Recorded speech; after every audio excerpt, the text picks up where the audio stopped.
Le serment d'El-Hodeïbia, en 6 de l'Hégire, 628 de l'ère chrétienne. En rêve, le prophète s'était vu entrant à la Mecque, au milieu de ses compagnons, puis à Mina, dans la vallée des sacrifices. Ce rêve, qui exprimait le plus cher de ses désirs et celui de tous les croyants n'ayant pu visiter les lieux saints depuis l'Hégire, il résolut de le réaliser. Dans le mois de Dzul-Qaada, à la tête de 1400 pèlerins, et poussant devant les 70 chameaux destinés au sacrifice, il sortit d'El-Madina sur la route de la Mecque.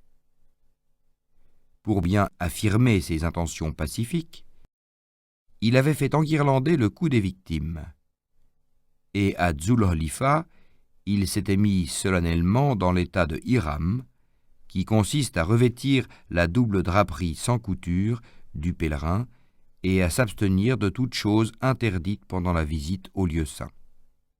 Le commerce des femmes, l'usage des parfums, la taille des cheveux, de la barbe et des ongles, les rixes ou batailles, la mise à mort de tous les animaux autres que ceux destinés au sacrifice.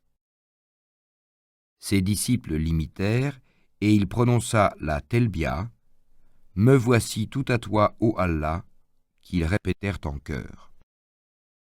À Osafan, il trouva Bikr ben al-Ka'bi, revenant de la Mecque, où il avait été envoyé au renseignement. « Ô prophète, lui dit celui-ci, les Quraïsh ayant appris ta marche ont fait appel aux Tsakif et aux Habish. Ils arrivent à ta rencontre, amenant avec eux leurs femmes et leurs enfants, pour s'interdire toute idée de fuite, leurs chamelles et leurs chamelons pour être assurés de ne pas manquer de chair ou de laitage.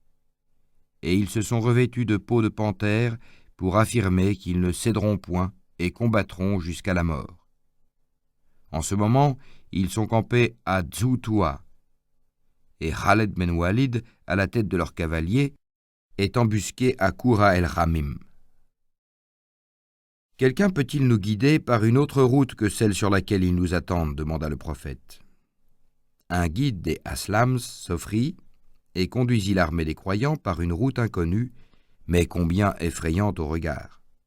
Elle serpentait à travers un inextricable chaos de ravins sauvages, de falaises déchiquetées, de montées et de descentes abruptes, barbelées de roches aiguës, qui ensanglantèrent les pieds des hommes et des animaux. Après avoir surmonté 1000 fatigues, les croyants débouchèrent dans le lit sablonneux d'un large wadi qui, sous leurs pieds meurtris, leur produisit l'effet du plus moelleux des tapis. Ils rendirent grâce aux compatissants et s'écrièrent sur l'ordre de leur chef inspiré « Nous implorons le pardon d'Allah et devant lui nous sommes repentants. » Ils s'engagèrent ensuite dans le col d'El-Morar et arrivèrent au pied de la colline d'El-Hodeïbia, située partie sur le territoire sacré, partie sur le territoire profane, à 1 journée de la Mecque. À cet endroit, Kosoua, la chamelle du prophète, s'agenouilla brusquement et refusa de se relever. « Est-elle rétive » lui dirent ses compagnons. « Non, elle n'est pas rétive, leur répondit-il, mais elle est arrêtée par celui qui jadis arrêta l'éléphant du Négus Abraha, l'empêchant de pénétrer à la Mecque. » Et il donna l'ordre d'installer le campement. Les ennemis, surpris de ne pas rencontrer Mohammed, dont ils se savaient peu éloignés, s'étaient bientôt rendus compte de la nouvelle direction qu'il avait prise. Ils retournèrent sur leurs pas avec la plus grande diligence et envoyèrent leurs cavaliers devant eux pour barrer le chemin de leur cité. Ils lui dépêchèrent Bodaïl avec plusieurs Arabes de la tribu des Rodzas, afin de le sonder sur ses intentions. Bodaïl, ayant appris de la bouche du prophète que son but était exclusivement le pèlerinage au saint lieu et non la guerre contre ses compatriotes, revint en informer les Quraïsh. Mais ceux-ci, suspectant la bonne foi des Rodzas, dont ils connaissaient la secrète sympathie pour Mohammed, lui adressèrent un nouveau messager, El-Holis ben al-Kama. « Faites défiler devant lui les victimes, ordonna le prophète en le voyant arriver. El-Holis ayant vu passer devant lui la longue file des victimes, dont le cou était paré de guirlandes et rasé à l'endroit où elles devaient être égorgées, jugea inutile d'en connaître davantage et revint vers les Quraïch pour leur rendre compte de ce qu'il avait constaté. « Assieds-toi, lui dirent-ils, tu n'es qu'un bédouin naïf et tu n'entends rien aux finesses de Mohammed qui est de chez nous. » Et Holis se fâcha. « Ô assemblée des Quraïch, vous vous écartez du pacte que nous avons conclu. Nul n'a le droit de repousser du temple d'Allah celui qui vient le glorifier. Par celui qui tient entre ses mains l'âme d'El-Holis, vous laisserez Mohammed accomplir sa visite pieuse, ou bien nous, les confédérés, nous nous séparerons de vous sur le champ. » Ils haussèrent les épaules. « Laisse-nous en repos jusqu'à ce que nous ayons réalisé nos desseins. » Et ils chargèrent Urwa ben Messaoud, un chef des Tsakif, de la mission qu'ils jugeaient avoir été mal remplie par les précédents messagers. « Ô assemblée des Quraïch, leur objecta celui-ci, j'ai entendu les paroles mauvaises avec lesquelles vous avez accueilli, à leur retour, ceux que vous aviez envoyés à notre ennemi. Vous me connaissez. Par ma mère, je suis des vôtres, je suis des gens de la vallée de la Mecque. Si vous avez sur moi quelques soupçons, exprimez-les avant mon départ. Tu as raison, nous te connaissons, et à ton égard, nous n'éprouvons nulle méfiance. » Urwa se présenta devant le prophète, entre les mains duquel il se prosterna. « Ô Mohammed, lui dit-il, tu as réuni une troupe de gens de tout pays et tu es revenu vers ton œuf, vers ta ville natale, pour le briser avec leur concours. Or, les Quraïch ont juré par le plus solennel serment que jamais, tant que leurs cils battront sur leurs paupières, tu ne rentrerais à la Mecque, si ce n'est par la force des armes. Et par nos dieux, tous ceux qui t'accompagnent s'enfuiront loin de toi dès demain. » À ces mots, une flamme d'indignation passa dans les yeux des compagnons qui, le bas du visage entièrement voilé, se tenaient derrière le prophète. Et de leur groupe, Abou Bakr, se détachant, se plaça en face du mécréant et lui cria « Va-t'en mordre le ventre de Lat, ton idole. Quoi, nous abandonnerions l'envoyé d'Allah ?»« Qui est celui-là, ô Mohammed ?» questionna Urwa. « C'est le fils d'Abou Quhafa. »« Par nos dieux, reprit-il en s'adressant à Abou Bakr, si je n'étais lié envers toi par une dette de reconnaissance, je t'aurais récompensé comme tu le mérites, mais ton insulte nous rend quitte pour l'avenir. » Alors le messager s'approcha de Mohammed et, tout en lui parlant, il lui prit familièrement la barbe, suivant la coutume de l'époque entre gens qui discutent. « Retire ta main du visage du prophète si tu ne veux pas que je supprime ton bras, lui cria un autre des compagnons. « Quel est cet homme grossier ? Demanda Urwa. Le prophète sourit et répondit « Celui-là, c'est le fils de ton frère, c'est El-Mohaïra ben Shoba. Ô traître, as-tu si vite oublié les crimes qui te furent pardonnés grâce à mon intervention ?» dit Urwa à son neveu. Puis il reprit sa conversation avec Mohammed, qui le traita avec les honneurs dus à son rang et lui réitéra ses intentions absolument pacifiques. Pendant son séjour dans le camp des croyants, Urwa avait été témoin de leur vénération sans limite pour leur chef. Le prophète s'ablutionnait-il, ses compagnons se précipitaient pour se partager l'eau de ses ablutions. Se faisait-il raser la tête, pas un de ses cheveux ne tombait à terre qui ne fût recueilli. Aussi, Urwa, lorsqu'il fut de retour, dit-il à ceux qui l'avaient envoyé, « Ô assemblée des Quraïch, j'ai vu Rosroès au milieu de sa somptueuse cour de persans, César dans son orgueilleux sénat de patriciens romains, le Négus à la tête de sa garde redoutable de guerriers abyssins. Eh bien, je le jure, jamais je n'ai rencontré de monarque qui, au milieu des grands de sa cour, fût ce qu'est Mohammed au milieu de ses compagnons. Et pourtant, contrairement à ce qui se passe dans l'entourage des puissants, les compagnons de Mohammed n'attendent de lui ni faveur, ni richesse, ni honneur. Voilà ce que j'ai constaté. Maintenant, agissez comme vous l'entendez. » Les Koraïch, bien qu'impressionnés par cette déclaration, persistèrent dans leur aveuglement et envoyèrent 40 ou 50 des leurs aux alentours de l'armée des croyants pour essayer de surprendre et de capturer quelques-uns des soldats de l'islam. Les croyants se tenaient sur leur garde, et ce furent eux, au contraire, qui s'emparèrent de certains mécréants. Ils les conduisirent au prophète, mais celui-ci, ne voulant pas manquer à ses résolutions pacifiques, leur pardonna et leur rendit la liberté, bien que, par leur perfide attaque, ils eussent mérité la mort.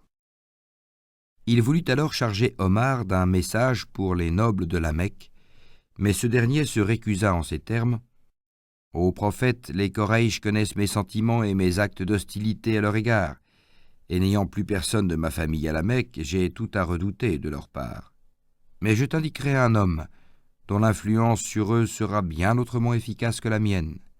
C'est Othman ben Affan. » Mohammed, reconnaissant la justesse de ce conseil, envoya Othman à Abu Sofyan et aux nobles de la cité pour les assurer de ses sentiments pacifiques et les informer de son désir d'honorer la maison d'Allah par le pèlerinage. Lorsque celui-ci eut exposé aux Mécois le but de sa mission, « Ô Othman, répondirent-ils, si tu désires accomplir les tournées rituelles du Touaf, nous t'y autorisons. Je ne les accomplirai que derrière l'envoyé d'Allah. » Cette réponse exaspéra les Mécois, qui jetèrent Othman en prison, en dépit de ses qualités d'ambassadeur. Ne voyant pas revenir Othman, les croyants en conclurent qu'il avait été assassiné, et la plus vive indignation s'empara d'eux. Mohammed n'hésita plus et proclama: « Nous ne partirons pas avant d'avoir châtié le goum des infidèles pour le crime abominable qu'ils viennent de commettre. » Et sur l'ordre du prophète, Omar cria de toutes ses forces: « Ô croyants, venez au serment, au serment, venez en invoquant le nom d'Allah. » Le prophète, assis à l'ombre d'un gommier, attendait les fidèles qui accoururent à lui frémissant d'enthousiasme et décidés à le suivre aveuglement, même dans une guerre contre le territoire sacré. Ils frappèrent dans sa main pour lui jurer fidélité jusqu'à la mort. À ce moment, la nouvelle du meurtre d'Othman ayant été démentie de façon certaine, le prophète frappa une de ses mains dans l'autre pour prêter ainsi le serment à la place d'Othman et pour le recevoir.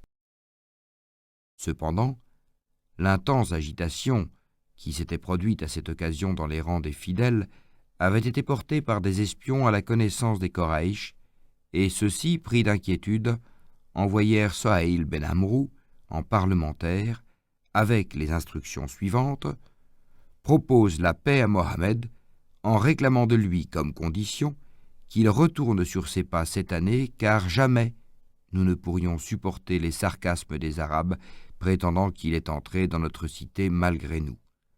L'an prochain, à pareille époque, il pourra accomplir sa visite au lieu saint s'il le désire. » Sohaïl ayant fait part de ses propositions, le prophète les accepta malgré les véhémentes protestations d'Omar, auxquelles il déclara: « Je suis le serviteur d'Allah.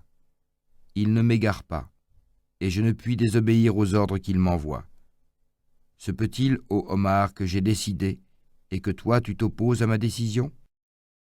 À ces mots, le terrible Omar fut saisi d'une telle confusion qu'il trembla de tous ses membres, envahi par une sueur glacée. Omar a dit: « Depuis ce jour, je n'ai cessé de prier, de jeûner, de faire l'aumône et d'affranchir des esclaves pour me faire pardonner mon erreur. » « Ô Ali, dit alors le prophète, écris au nom d'Allah le clément, le miséricordieux. » « Je n'admets pas cette formule, protesta Sohaïl. Écris simplement en ton nom, ô Allah. » « Eh bien, écris en ton nom, ô Allah. Voici ce qui a été convenu entre Mohammed, prophète d'Allah, et si je reconnaissais que tu es le prophète d'Allah, interrompit Sohaïl, je ne serais pas en guerre avec toi. Eh bien, écris entre Mohammed ben Abdallah et Sohaïl ben Amrou, les hostilités sont suspendues pour une période de 10 années. Celui qui, s'évadant de la Mecque, se réfugiera auprès de Mohammed sera rendu aux Quraysh. Celui qui, abandonnant Mohammed, se réfugiera dans la Mecque, les Quraysh n'auront pas à le rendre. Mohammed et ses compagnons retourneront sur leurs pas et ne tenteront point d'entrer à la Mecque cette année, contre le gré des Quraysh. L'année prochaine, les Quraysh ne mettront plus opposition à la visite des musulmans au lieu saint. Ceux-ci pourront y séjourner 3 jours, mais ne portant avec eux que les armes du pèlerin, c'est-à-dire les sabres dans leurs fourreaux. En entendant ces clauses qui leur semblaient si désavantageuses pour eux, les musulmans s'émurent et s'écrièrent : « Ô prophète, signeras-tu un pacte semblable ?» Le prophète sourit et répondit : « Certainement, car ceux des nôtres qui se réfugieront auprès des idolâtres, n'étant pas sincères, nous n'aurons point à les regretter, et Allah nous en aura débarrassés. Quant à ceux des Mécois musulmans qui se réfugieront auprès de nous, si nous les rendons, Allah ne les abandonnera pas et saura les secourir. » Le traité venait à peine d'être signé par les principaux fidèles et les principaux idolâtres, qu'Abou Jendal, le fils de Sohaïl, qui s'était converti et avait été retenu prisonnier, apparut tout à coup, traînant encore à ses chevilles les anneaux de ses chaînes rompues, et se précipita au milieu de ses frères musulmans qui l'accueillirent avec des transports de joie. Sohaïl bondit de colère à ce spectacle. Il cingla le visage de son fils avec une branche aux épines acérées, et le saisissant par les vêtements, il le traîna devant le prophète en disant : « Ô Mohammed, voici le premier fugitif. Je te somme de me le rendre, le traité ayant été conclu avant son arrivée. » « Tu es dans ton droit. »« Ô mes frères musulmans, s'écria Abou Jendal, serais-je donc rendu aux idolâtres qui me persécutent à cause de ma religion ? Voyez l'état auquel ils m'ont réduit. » Et en effet, tout le corps du stoïque croyant gardait les traces des sévices dont il avait été victime. « Résigne-toi, ô Abou Jendal, lui dit le prophète. Sois assuré qu'Allah ne vous abandonnera pas, ni toi, ni les mostedhafin, les opprimés comme toi, qu'il vous délivrera lorsque l'heure sera venue. Mais nous avons conclu un pacte sur ces bases avec le goum des Quraysh, et il nous est impossible de manquer à notre parole. » Le prophète tenta pourtant une démarche auprès de Sohaïl, lui demandant de rendre Abou Jendal en échange d'une rançon, mais Sohaïl refusa impitoyablement. À son tour, Omar s'approcha de l'infortuné musulman et lui dit : « Patiente, ô Abou Jendal, tu es entre les mains des mécréants dont le sang ne compte pas plus que celui des chiens. » Et il lui montrait son épée dans l'espoir de le pousser au meurtre de son père.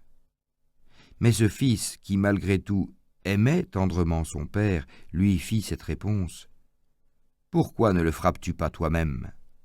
Le prophète nous l'a défendu. Eh bien, ne dois-je pas moi aussi observer la défense du prophète ?» Devant cette scène navrante, Mekrez ben Hafs, un des Mécois qui accompagnaient Sohaïl, fut lui-même pris de pitié et jura de protéger Abou Jendal contre son père et contre tous ses persécuteurs. Mais tandis que leurs compagnons étaient entraînés dans la direction de la Mecque, les croyants sentirent leur cœur se contracter à en défaillir. L'enthousiasme plein d'espoir qu'avait suscité chez eux cette expédition fit place à un morne découragement. Et lorsque le prophète, pour leur signifier que tout était terminé, leur ordonna « Immolez les victimes et rasez vos cheveux », ils ne semblèrent pas l'avoir entendu. Invoquant à haute voix le nom d'Allah, Mohammed immola de sa main la première des victimes, puis il s'assit et se fit raser par Hirash ben Ummia. Tirés de leur abattement par cet exemple, les croyants se repentirent, et honteux du peu d'empressement qu'ils avaient mis à obéir à leur chef, ils l'imitèrent aussitôt en sacrifiant les victimes et en rasant leurs chevelures. Et Allah, qu'il soit glorifié, envoya un vent violent qui emporta les cheveux rasés dans ses tourbillons pour les déposer dans l'enceinte du temple sacré. Mohammed avait séjourné 19 ou 20 jours à El-Odeibia. Il donna le signal du retour à ses soldats, qui jusqu'au dernier moment avaient conservé l'espoir secret d'une marche en avant, et qui lui obéirent sans murmure malgré leur profond désappointement. À leur arrivée à El-Madina, de nouvelles scènes, semblables à celles dont ils venaient d'être les témoins, allaient encore briser leur cœur. Cependant, à leur grande satisfaction, le prophète refusa aux idolâtres de rendre des musulmanes qui s'étaient enfuies de la Mecque, Kalsoum bent Okba, Sebia bent el-Haritz, etc., une révélation lui ayant appris que les femmes ne devaient pas être comprises dans le traité. Ô vous qui croyez, lorsque les croyantes fuyant l'idolâtrie viendront à vous, mettez leur foi à l'épreuve, et si vous les reconnaissez comme de sincères croyantes, ne les rendez pas aux mécréants, il n'est pas légitime qu'elles soient à eux, et il n'est pas légitime qu'ils soient à elles, mais restituez au mari la dot qu'il leur avait donnée. Coran, sourate 60, verset 10. Par contre, le traité concernant les hommes fut scrupuleusement observé. Abu Basir, s'étant échappé des mains de ses persécuteurs, fut, comme Abu Jendal, remis entre les mains d'un homme des Bni Amer et d'un esclave que ceux-ci avaient envoyé à El-Madina pour le réclamer. Et il fut emmené par eux sous les yeux des croyants, qui auraient préféré être engloutis par la terre et ne pas assister impuissants à un pareil spectacle. Seul, le prophète qui voyait ce qu'il ne voyait pas, demeurait impassible et promettait à son infortuné disciple la délivrance par l'aide du Tout-Puissant. À Dzul Holifa, les trois hommes s'assirent pour prendre quelque repos à l'ombre d'un mur. L'homme des Bni Hamer, enorgueilli par le succès de sa mission, voulut jouer au héros invincible et, dégainant son sabre, le fit tournoyer en s'écriant « Avec ce sabre, j'immolerai sans fatigue des Ansars depuis le lever du jour jusqu'à la tombée de la nuit. » « Sa lame est-elle donc si tranchante ?» lui demanda Abu Basir. « Montre-la-moi donc, ô mon frère. » Aveuglé par l'orgueil, l'homme des Bni Amer avait abandonné toute méfiance. Il laissa Abu Basir examiner le fil de la lame, et celui-ci, la lui arrachant brusquement des mains, la brandit au-dessus de la tête du mécréant, qui l'étendit mort d'un seul coup à ses pieds. À cette vue, bouleversé par la terreur, l'esclave s'enfuit à El-Madina, où il implora la protection de Mohammed. Au même instant, arrivait Abu Basir. Il fit agenouiller devant la mosquée la chamelle de sa victime, dont il s'était emparé, puis, ceint de son sabre, il entra et, s'adressant au prophète, « Il ne peut y avoir de blâme pour toi dans ce qui vient d'arriver, lui dit-il, car tu avais tenu ton serment en me remettant aux mains de mes ennemis. Mais Allah m'a délivré de leur persécution. Voici leur dépouille. Prends-en le 5e qui t'est dû. » « Je ne puis toucher aux dépouilles de cet ennemi sans manquer à mon serment. Emporte-les, et maintenant, va où bon te semblera. » Lorsque Abu Basir lui eut fait ses adieux, le prophète ajouta « Malheur aux siens, cet homme est un brandon de guerre. Ah, s'il avait avec lui quelques compagnons aussi décidés !» Abu Basir se rendit à El Haïs, près du littoral de la mer, sur la route que suivaient les caravanes des Koraïch, à destination de la Syrie. Là, il fut rejoint par Abu Jendal et 70 autres musulmans, qui, ayant appris que le prophète ne pouvait être rendu responsable de ceux qui se libéreraient sans son aide, s'étaient échappés des mains des idolâtres. Tous étaient aussi déterminés qu'Abu Basir. Ils s'installèrent dans ce pays couvert d'arbustes et favorable aux embuscades, et ils s'emparèrent de tous les convois qui osaient s'y aventurer. Leur succès et l'appât du butin attirèrent à eux de nombreux Arabes, des Rifars, des Aslam, des Bjoinas, qui s'islamisèrent et formèrent avec eux un djitch, de plus de 300 coupeurs de route. Les croyants comprirent alors les raisons de la sérénité du prophète lorsqu'il acceptait cette clause en apparence si défavorable à la restitution des fugitifs. Affamés par l'arrêt de tout ravitaillement, les Quraysh finirent par lui écrire pour le supplier de supprimer cette clause qui leur plaisait tant au début, de garder auprès de lui tous les musulmans qui s'enfuiraient de la Mecque et de rappeler à lui Abou Basir et ses compagnons. Et lorsque Mohammed leur accorda satisfaction, il eut le bénéfice d'accomplir un acte de générosité et en même temps d'augmenter ses forces dans des proportions appréciables. Les résultats de l'expédition d'El-Hudaybiyah, qui semblait si médiocre, furent donc d'une extrême importance. Dans le Coran, il lui est attribué une place presque égale à celle de Badr. En effet, au moment où les musulmans pensaient devoir attaquer la ville sacrée, aucun d'entre eux, ni parmi les Muhadjir mécois, ni les Ansar madinois, n'hésita à prêter le serment de fidélité. L'arbre, sous lequel le prophète reçut ce serment, acquit après sa mort une telle célébrité que de nombreux fidèles venaient y prier, et qu'Omar dut l'abattre dans la crainte qu'il ne devînt l'objet d'un culte entaché de fétichisme. Enfin, pour compléter ces résultats, descendirent ces versets. Certes, Allah fut satisfait des croyants lorsqu'ils te prêtèrent le serment de fidélité sous l'arbre. Il connaissait le tréfonds de leur cœur. Il fit descendre sur eux la tranquillité, et il les récompensa par la promesse d'une victoire prochaine et d'un immense butin. Coran, sourate 48, versets 18-19. Mohammed n'était jamais parvenu à attirer sincèrement les Juifs dans son alliance, malgré toutes les avances qu'il leur avait prodiguées. Ceux-ci, nous l'avons vu plus haut, ne pouvaient admettre que le prophète attendu fût d'une race étrangère à la leur, ni lui pardonner d'avoir, par la fraternité religieuse, mis fin aux discordes séculaires des Madinois dont ils tiraient jadis tant de profit. Enfin, les victoires remportées par les Arabes islamisés leur faisaient craindre de tomber pour toujours sous le joug arabe.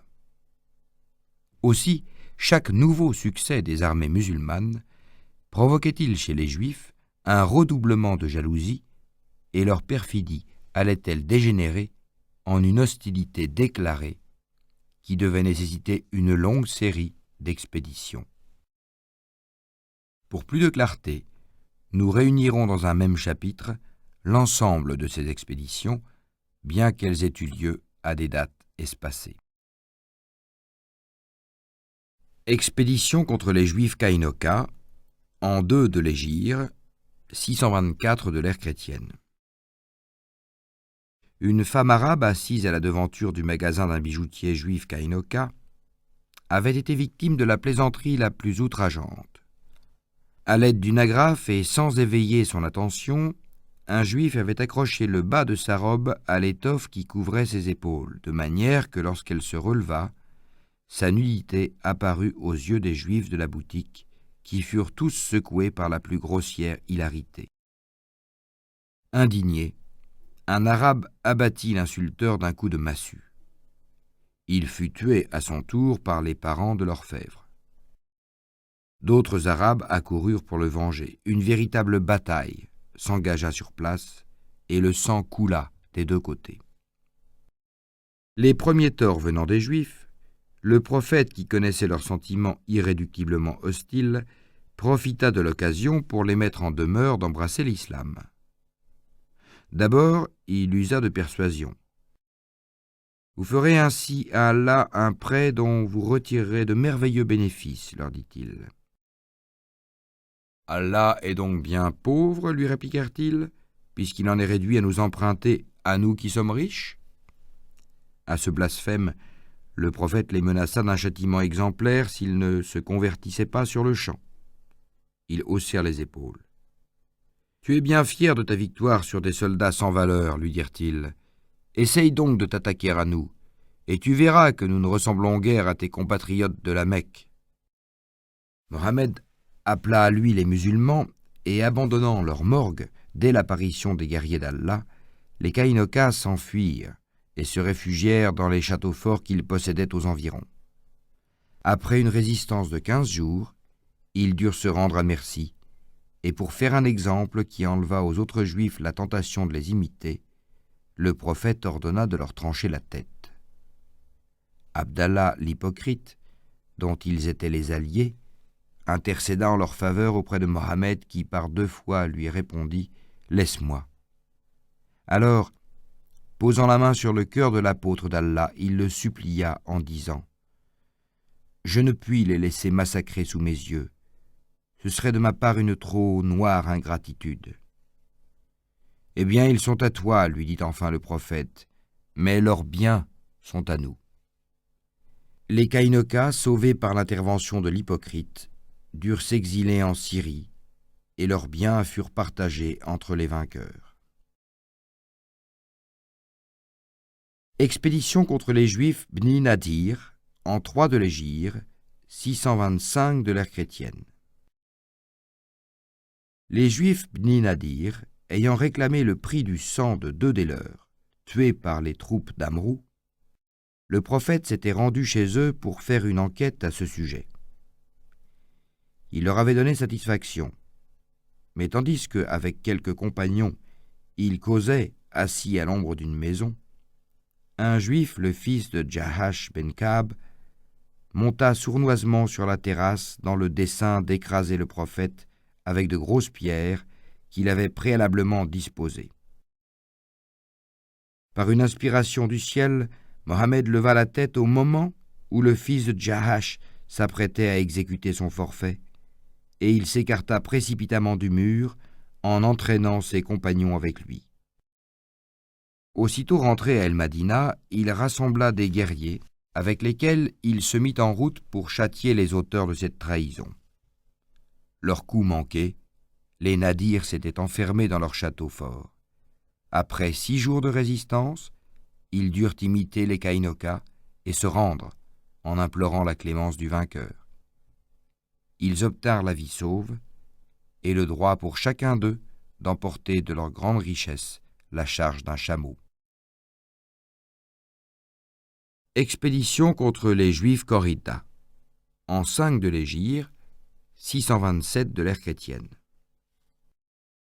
Les confédérés s'étant dispersés à la suite de leur échec dans la guerre du Fossé, les musulmans avaient déposé les armes. Un jour qu'ils se livraient à la sieste, afin de se remettre des veilles et des fatigues endurées pendant le siège, ils furent tout à coup réveillés par la voix du muezzin qui criait sur l'ordre du prophète que ceux qui entendent et obéissent s'abstiennent aujourd'hui de réciter la prière de El-Asser, de l'après-midi, si ce n'est chez les Bni Corrida. Mohammed avait en effet jugé que la trahison des Bni Corrida, reniant son alliance pour se joindre à ses ennemis, méritait un châtiment immédiat. Le jour même, il campa avec ses troupes au puits d'Enna, en face de leur citadelle, et après 25 jours de blocus, il les obligea à capituler. Les Haous, dont les Bni Corrida avaient été longtemps les alliés, supplièrent le prophète de leur faire grâce de la vie, comme aux Kainokas. Estimant que la trahison des Bni Corrida était beaucoup plus grave, le prophète était peu disposé à se laisser fléchir. Enfin, prenant un moyen terme, il dit « Ne consentiriez-vous pas, ô assemblée des Haous, à ce que l'un d'entre vous devint l'arbitre du sort de vos alliés ? Oui, nous y consentirions. Dans ce cas, remettons leur sort entre les mains de l'un de vos chefs, Saad ben Mohatz. » Or Saad ben Mohatz avait été très grièvement blessé pendant la guerre du Fossé par une flèche qui lui avait ouvert l'artère du bras, et il suppliait Allah de lui permettre de vivre assez longtemps pour punir les Bni Corrida de leur félonie. Saad, corpulent et trop faible pour se mouvoir, fut placé sur un âne, appuyé contre des coussins, soutenu par 2 fidèles, et amené devant l'assemblée des Mohadjers et des Ansar, qui se levèrent en son honneur en lui disant « Le prophète t'a délégué pour décider du sort de tes alliés. Me jurez-vous par Allah que ma décision sera exécutée ? Nous le jurons. Eh bien, je décide que les hommes seront tués, que leurs biens seront partagés, que leurs femmes et leurs enfants seront réduits en servitude. C'est la volonté d'Allah qui t'a inspiré cette décision, conclut Mohammed. Et 700 Juifs payèrent de leur vie leur inexcusable trahison. Saad avait réalisé le souhait qui le rattachait à l'existence. Sa blessure se rouvrit, laissant échapper les dernières gouttes de son sang. Expédition contre les Juifs de Khaybar. En 6 de l'Hégire, 628 de l'ère chrétienne. Quelque graves qu'eussent été ces défaites, elles n'avaient pas porté un coup définitif à la puissance des Juifs en Arabie. À 96 000 environ au nord d'El-Madina, ils possédaient encore le pays de Khaybar, beaucoup plus important et plus riche que ceux qu'ils avaient perdus. De nombreux Juifs chassés des environs d'El-Madina s'y étaient réfugiés, avivant par leur soif de vengeance la haine que les habitants ressentaient déjà à l'égard de l'islam. Les Juifs de Khaybar, se croyant à l'abri de toute attaque de la part des musulmans, ne laissaient échapper aucune occasion de leur nuire, et ils avaient trouvé dans l'imitation du procédé employé par Mohammed contre les Mécois un excellent moyen pour satisfaire leur rancune. La contrée s'étendant entre Khaybar et la mer était habitée par la grande tribu des Ghatafan, leurs alliés, et ils s'étaient concertés avec eux pour couper la route à toutes les caravanes musulmanes qui sortaient d'El-Madina dans la direction de la Syrie. Le préjudice que causait cette tactique avait maintes fois suscité chez le prophète l'idée d'une expédition contre les Juifs de Khaybar, mais il était trop préoccupé du côté de la Mecque pour y donner suite. Au retour d'El-Hudaybiyah, la trêve de 10 ans conclue avec les Quraïsh, le délivrant de tout souci en ce qui les concernait, et la révélation qu'il reçut à ce moment, il les récompensa par la promesse d'une victoire prochaine et d'un immense butin. Coran, sourate 48, versets 18-19, lui paraissant ne pouvoir s'appliquer qu'à Khaybar, il n'eut plus d'hésitation et il décida la marche sur cette dernière forteresse des Juifs en Arabie. Les Ghatafan, secrètement prévenus par Abdallah l'hypocrite, accoururent au secours des Juifs, leurs alliés. Mais en arrivant à l'Ouadir, ils aperçurent les troupes musulmanes qui les y avaient devancés et qui leur coupaient ainsi le chemin de Khaybar. Comme ils s'arrêtaient, désagréablement surpris, ils entendirent des rumeurs derrière eux du côté de leur tente. Ils s'imaginèrent qu'une partie du goume musulman s'était détournée pour les assaillir et en toute hâte, ils revinrent sur leurs pas. La palmeraie de Khaybar, s'étalant entre les falaises noires de la Hara, comme un lac d'émeraude, d'où émergeaient des îlots rocheux couronnés de citadelles, apparut tout à coup à la sortie d'un ravin, et le prophète invoqua pour s'en emparer l'aide du Tout-Puissant. Mais la nuit étant venue, il remit l'attaque au lendemain. Au premier rayon de l'aurore, dorant les aigrettes des dattiers, les cultivateurs de Khaybar étaient sortis de leur château fort pour se rendre dans les jardins, portant leurs pelles, leurs pioches et leurs paniers suspendus à leurs épaules. Subitement, ils se trouvèrent en présence de l'armée des croyants qui débouchait de la Hara, et dont les lances et les épées reflétaient avec de sanglantes étincelles les feux du soleil levant. « Mohammed et son djitch, son armée, s'écrièrent-ils. Et jetant pioches, pelles et paniers, ils s'enfuirent de toute la vitesse de leurs jambes. « Allah est le plus grand, proclama le prophète. Khaybar sera détruit. Quand nous descendons sur le territoire d'une nation, son réveil est terrible. Et voyez, sinistre présage, ses habitants nous ont abandonné leurs outils pour saper leurs remparts et creuser leurs tombeaux. La première des citadelles de Khayber qui tomba entre les mains des musulmans fut celle de Noïm. Ils y perdirent Mahmoud ben Meslama, qui, fatigué d'avoir lutté toute la journée en plein soleil, sous sa lourde armure, s'était imprudemment approché du rempart pour se reposer à l'ombre. Une pierre de meule à blé, lancée par un des créneaux, brisa le casque du valeureux soldat, lui fendit le crâne et fit retomber la chair de son front sur ses yeux. Blessé de la sorte, il fut apporté au prophète qui remit à sa place le lambeau de chair en le maintenant par un turban. Mais aucun soin ne put avoir raison de la gravité de la blessure, et Mahmoud ne tarda pas à expirer. Les citadelles de Nata, bientôt investies, offrirent une résistance plus opiniâtre. Pour amener les assiégés à capituler, le prophète avait ordonné de couper sous leurs yeux 400 des palmiers de leur oasis. Mais ce fut en vain. Alors, il mit fin à cette dévastation contraire à ses principes. Il a dit en effet, parmi les arbres, il en est un qui est béni comme le musulman, c'est le palmier.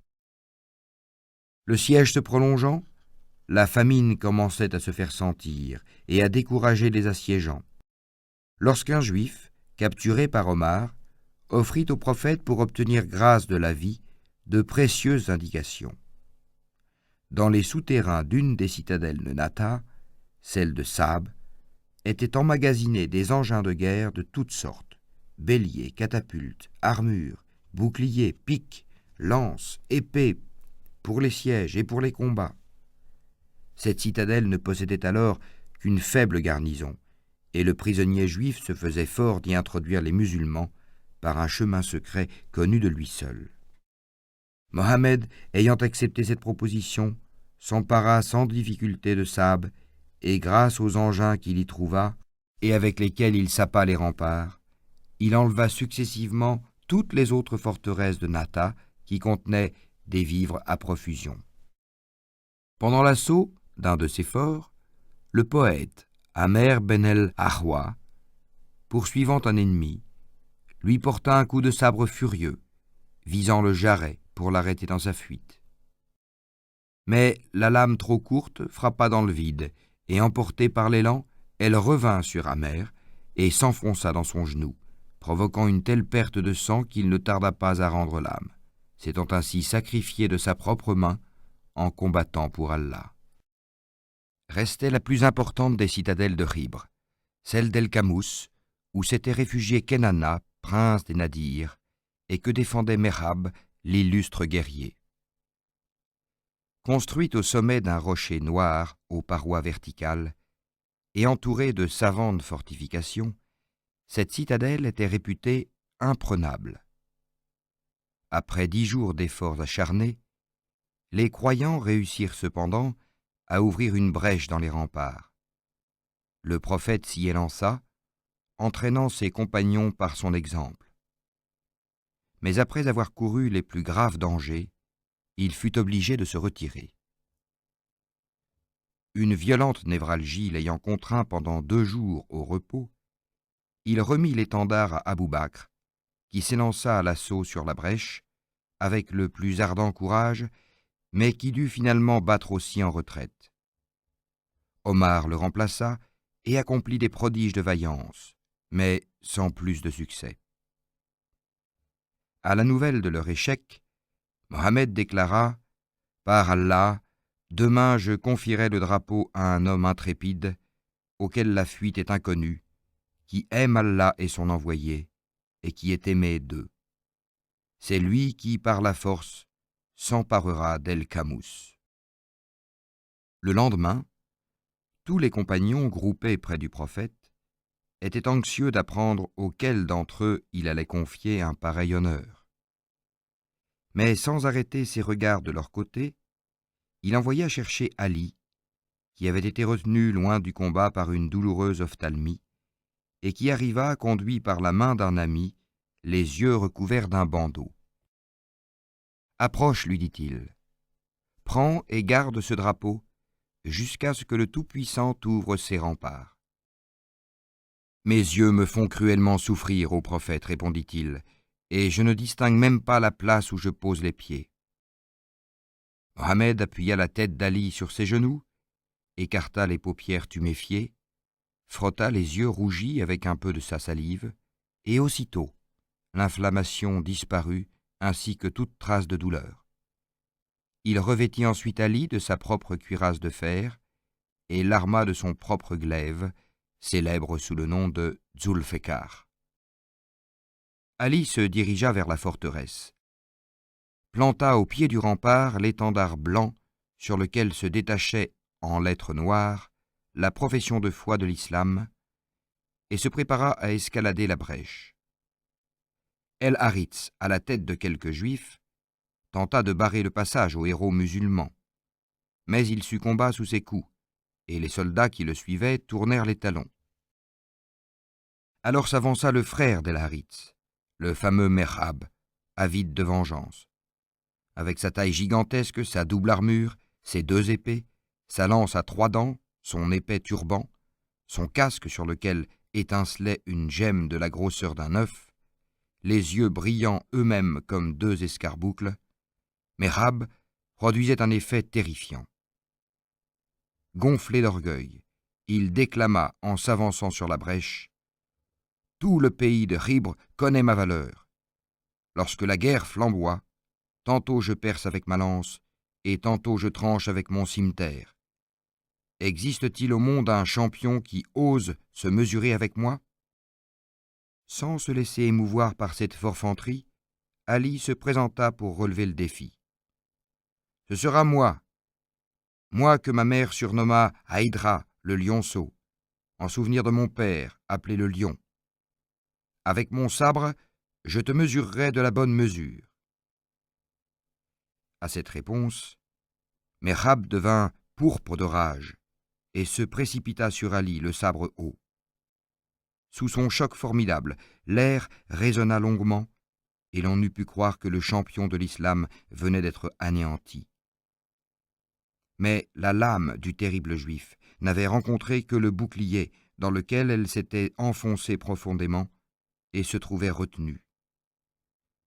Sans laisser à son adversaire le temps de la dégager, et lui abandonnant son bouclier, devenu inutile et gênant, Ali riposta par un coup de taille prodigieux qui fendit le casque, le turban et le crâne de son ennemi, dispersant sa cervelle en tous sens, et ne s'arrêtant que sur la barrière de ses dents. Le géant s'écroula comme une tour, dans un nuage de poussière, et avec le fracas du tonnerre. Pris d'épouvante, les soldats juifs s'enfuirent, poursuivis par ceux d'Ali, lequel arracha de ses gonds la lourde porte des remparts et s'en servit comme d'un bouclier, à la place de celui qui avait été brisé entre ses mains. La résistance fut de courte durée, et El-Kamous, l'imprenable, tomba au pouvoir des guerriers de l'islam. À cette nouvelle, les Juifs de Fadak et de Wadi el-Qora, pays situé à quelques journées de marche vers le nord, envoyèrent leur soumission. Et, d'accord avec leurs coreligionnaires de Khibre, ils supplièrent le prophète de les laisser comme fermiers sur leurs terres, dont seuls ils connaissaient les procédés de culture, et de leur accorder comme rémunération de leur travail la moitié des récoltes. Mohammed y consentit, mais avec cette restriction que les croyants pourraient plus tard revenir sur cette décision s'ils le jugeaient nécessaire. Khibre était le plus riche pays de tout le Hedjaz. Aussi le butin fut-il considérable. Une moitié fut destinée aux frais du pèlerinage qui devait avoir lieu dans le courant de l'année, et l'autre fut partagée entre les guerriers. Les terres, exception faite de la part revenant aux prophètes et aux orphelins, furent divisées de telle sorte que chaque homme reçut un lot et chaque cheval 2 lots, soit 3 lots pour un cavalier. Ceci afin d'encourager l'élevage des chevaux. En outre, un cadeau spécial était réservé à celui qui possédait un cheval de pure race. Importance accordée aux chevaux par le prophète. Ces mesures nous prouvent l'importance que le prophète attribuait aux chevaux dans la destinée des Arabes. Jusqu'alors, en effet, les chevaux étaient fort rares en Arabie et considérés comme des animaux de luxe. Menés en laisse à côté des chameaux que montaient les guerriers, ils n'étaient utilisés qu'au moment de la charge et dans la poursuite de l'ennemi. Le prophète compléta ces mesures par l'institution de courses destinées à surexciter l'amour-propre des éleveurs et des cavaliers. Et dans le Coran, pour inspirer la crainte du jour de la rétribution, sont pris à témoin les chevaux qui galopent à perte d'haleine.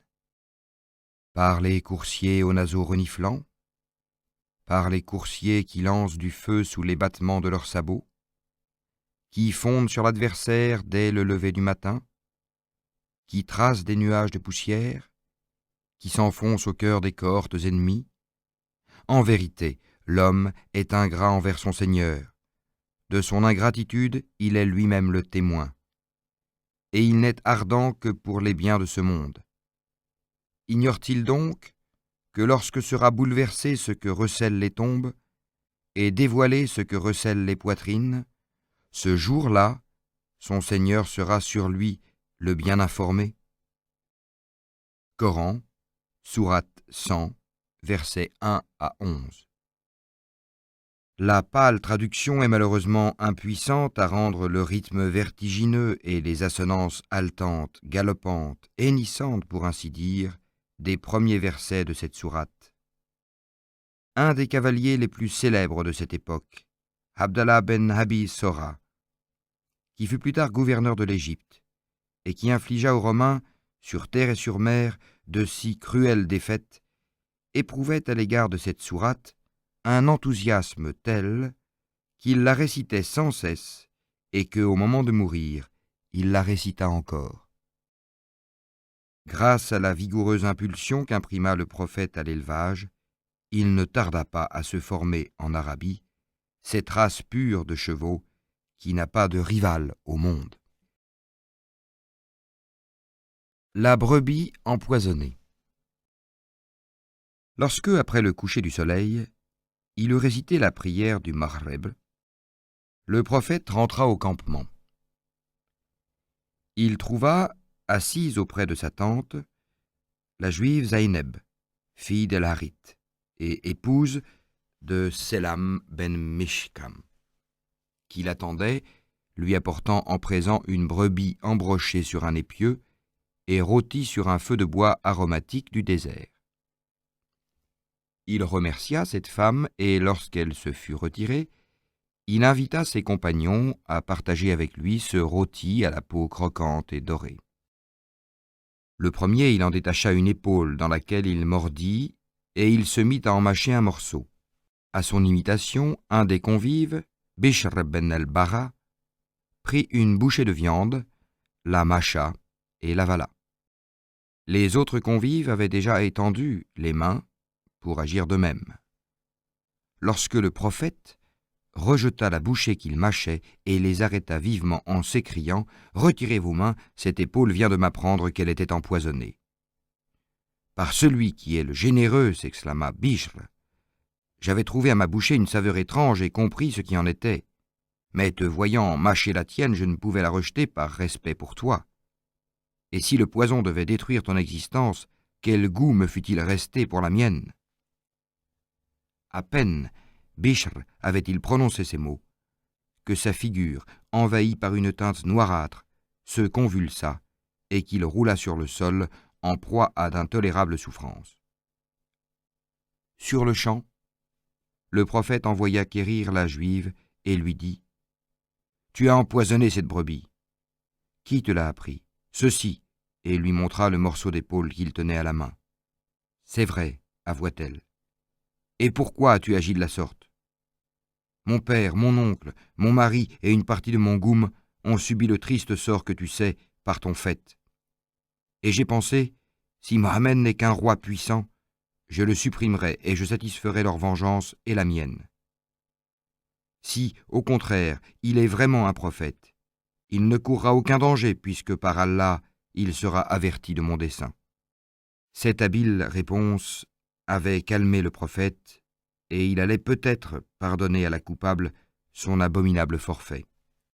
Mais Bishr, étant mort à cet instant, il la livra aux parents de ce dernier, qui étaient venus réclamer vengeance. L'empoisonneuse fut crucifiée, et les restes de la funeste brebis furent jetés dans les flammes. Mais bien que Mohammed eût presque immédiatement rejeté la bouchée traîtresse, le poison s'était infiltré jusque dans ses entrailles, et jamais il ne se remit complètement de ses pernicieux effets. Lors de sa dernière maladie, 3 ans plus tard, la sœur de Bishr étant rentrée pour prendre de ses nouvelles, « La veine de mon cœur a été déchirée, lui dit-il, par la nourriture que j'ai mangée en même temps que ton frère, à Hibr. » Humrat el-Qeda, ou accomplissement de la visite pieuse. En 7 de l'Hégire, 629 de l'ère chrétienne.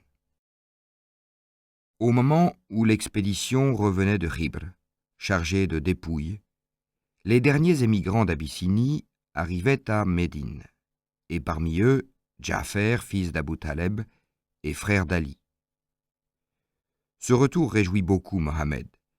Avec effusion, il baisa Ja'fer entre les yeux et il déclara « De la prise de Hibr ou du retour de Ja'fer, je ne sais ce qui me cause la joie la plus grande. » Parmi ceux qui étaient revenus se trouvait aussi Habiba, la fille d'Abu Sofyan, le mortel ennemi du prophète. Habiba avait émigré avec son mari, Obidallah ben Jahash, mais ce dernier s'était fait chrétien et était mort en Abyssinie, tandis qu'elle était restée fervente musulmane. Afin de récompenser une pareille fidélité, et aussi dans l'espoir de désarmer par une alliance un de ses adversaires les plus acharnés, le prophète avait envoyé Amrou ben Ummia auprès du Négus pour le prier de le marier par procuration avec Habiba et de la lui renvoyer ensuite avec les autres émigrés. Ainsi fut-il fait, et à son arrivée à Médine, Habiba entra dans la maison de son illustre époux. Quant aux émigrants, Mohammed proposa de les admettre au partage du butin de Hibr, ce qui fut accepté d'un consentement unanime, et ils se trouvèrent ainsi dédommagés de l'abandon qu'ils avaient fait de leurs biens et de leur patrie pour conserver leur foi. La date à laquelle le traité d'El-Hodaïbia lui donnait le droit de venir avec ses disciples à la Mecque pour y visiter les lieux saints étant arrivée, le prophète allait pouvoir satisfaire un de ses vœux les plus ardents et revoir sa patrie. Suivi du même nombre de pèlerins, et poussant devant lui le même nombre de chameaux destinés au sacrifice que dans l'expédition d'El-Hodaïbia, il reprit le chemin de la ville sacrée. Dans la vallée du Baten Yadjedj, il fit déposer une grande quantité d'armes qu'il avait emportées par précaution et qu'il laissa sous la garde de 200 hommes commandés par Aous ben Khawla, en déclarant « Nous ne pénétrerons dans le territoire sacré qu'avec les armes du voyageur, c'est-à-dire avec nos épées dans leurs fourreaux, ainsi que nous l'avons juré. Mais si, dans les regards des Koraïch idolâtres, nous surprenons le moindre signe de trahison, nos autres armes ne seront pas éloignées. » Puis il continua sa route. Plein de recueillement, il gravit la colline de Koda pour descendre dans la vallée près du cimetière d'El Hadjoun, où reposait sa chère Khadija, qu'Allah l'accueille dans sa grâce.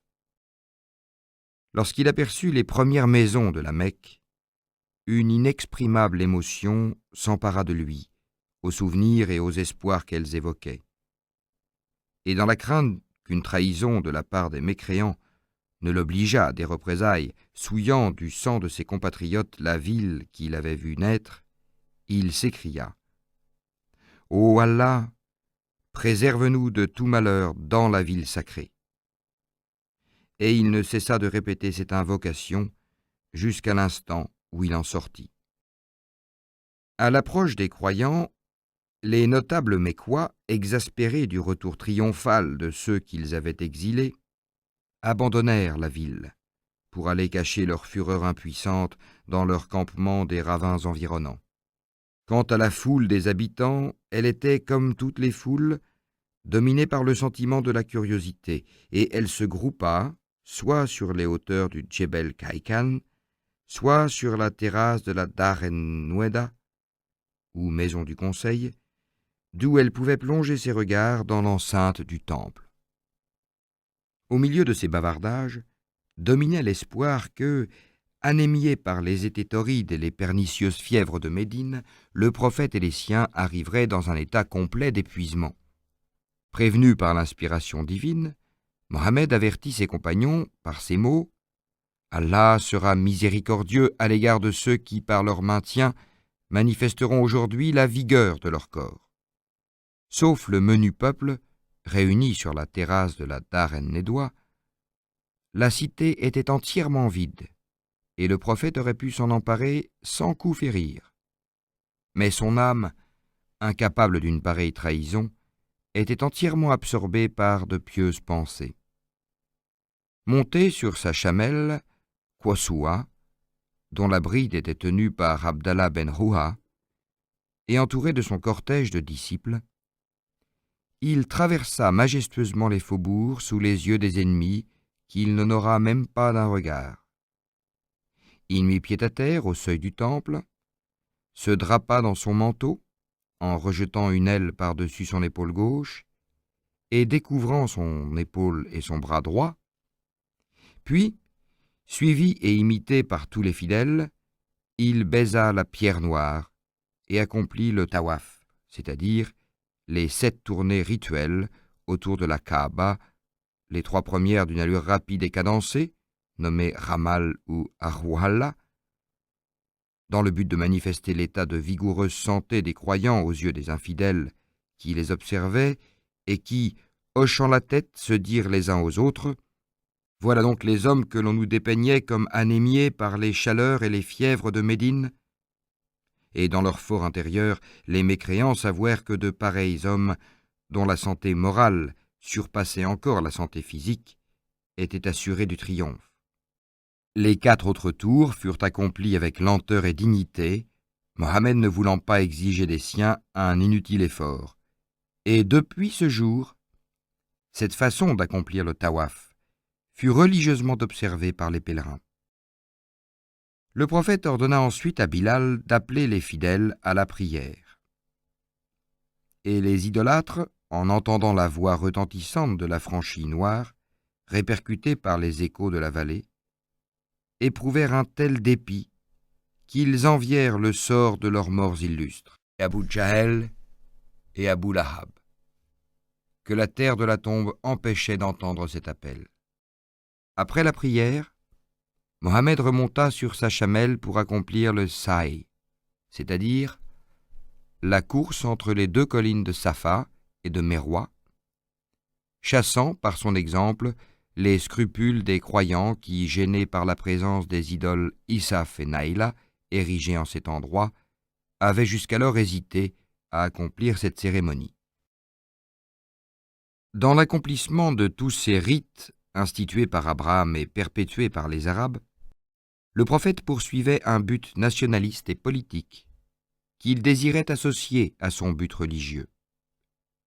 S'il baisait la pierre noire, ce n'était nullement dans un sentiment d'adoration superstitieuse, qui eût été en trop flagrante contradiction avec tous les principes du Coran. C'était uniquement dans un sentiment de vénération pour cette relique de son glorieux ancêtre. Ibn Habib Shiba a dit, d'après Aïssa ben Tala, s'adressant à la pierre noire, le prophète déclara: « Certes, je sais que tu n'es qu'une pierre, sans pouvoir de nuire ni de servir. » Puis il la baisa. Alors, l'un après l'autre, Abou Bakr, puis Omar, vinrent la baiser en déclarant: « Par Allah, je sais que tu n'es qu'une pierre, sans pouvoir de nuire ni de servir, et si je n'avais vu le prophète te baiser, je ne te baiserais point. » De même, dans le sa'i, Et dans les ablutions au puits de Zemzem, Mohammed perpétuait le souvenir touchant de l'ancêtre des Arabes, Ismaïl, et de sa mère, Hadjar, Agar. N'ayant pas la force de porter plus loin son malheureux enfant, succombant à la soif dans un horrible désert, Hadjar l'avait déposé sur le sol, à l'ombre d'un arbuste, et s'était élancé au sommet d'une colline, dans l'espoir de découvrir au loin un puits ou une source, mais en vain. Alors, dans sa crainte que l'âme d'Ismaïl se fût échappée de son corps, elle était revenue haletante à ses côtés. Puis elle avait gravi une autre colline, dans le même but, sans plus de succès, et elle était redescendue, torturée par la même angoisse. Par 7 fois, elle avait recommencé sa course désespérée entre les deux collines. Affolée, elle pensait ne plus retrouver qu'un cadavre, lorsqu'elle aperçut enfin son fils chéri se désaltérant à une source qui, sur l'ordre du compatissant, venait de jaillir sous le talon du pauvre enfant, et à laquelle fut donné le nom de Zemzem. À l'imitation de Hadjar, les pèlerins doivent parcourir 7 fois la voie d'angoisse qu'elle suivit entre ces deux collines, connues sous les noms de Safa et de Merwa. Ils doivent également boire et s'ablutionner à la source de Zemzem.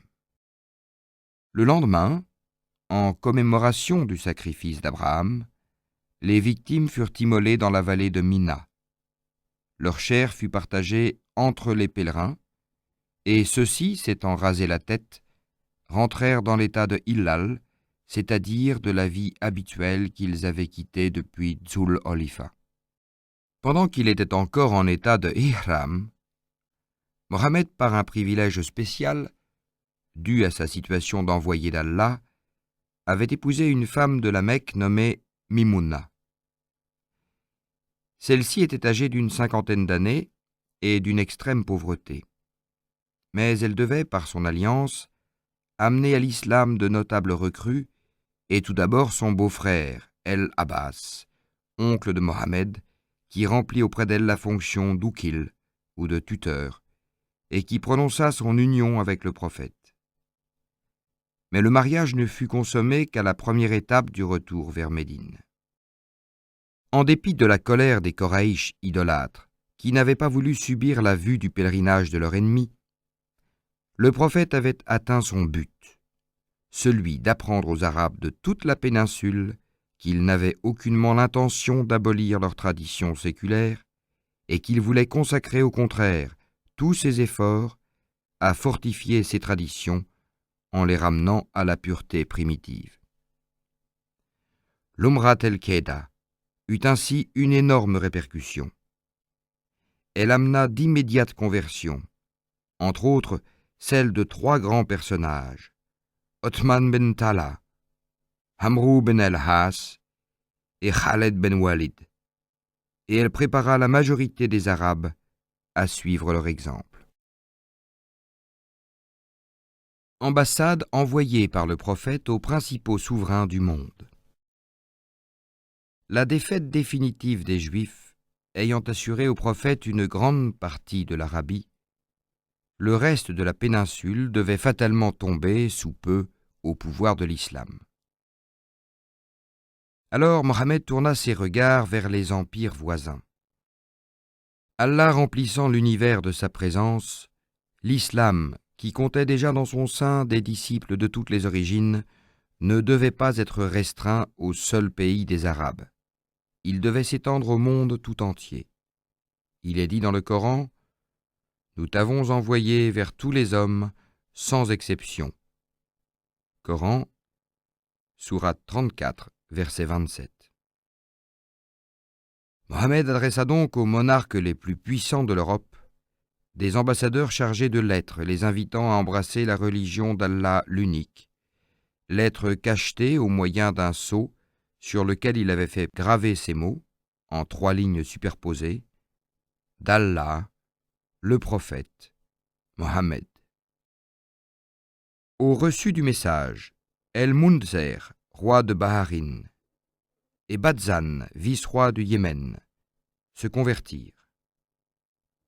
Moukokès, vice-roi d'Égypte, envoya de riches présents parmi lesquels, outre la mule blanche Doldol et l'âne Yafour, se trouvait une jeune esclave d'une rare beauté, Maria la Copte, dont Mohammed fit sa concubine. Arkel, Héraclius, empereur des Romains, et le Nedjashi, Négus, d'Abyssinie, répondirent chacun par une lettre des plus courtoises. Khésra, Khosroès, roi de Perse, ayant juré de punir le prophète de son audace, fut immédiatement châtié par le Tout-Puissant. Son fils, Shirouya, Siroès, l'assassina et prit sa place sur le trône. El-Haretz, fils d'Abou Shammar, vit son royaume déchiré comme il avait déchiré la lettre à lui remise par l'envoyé du prophète. Un seul des ambassadeurs, El-Haritz ben Omaïr, fut reçu d'indigne façon puis traîtreusement assassiné près de Kérak, dans le Balka, sur l'ordre de Sherabil et Chassani, gouverneurs de ce pays sous la domination romaine.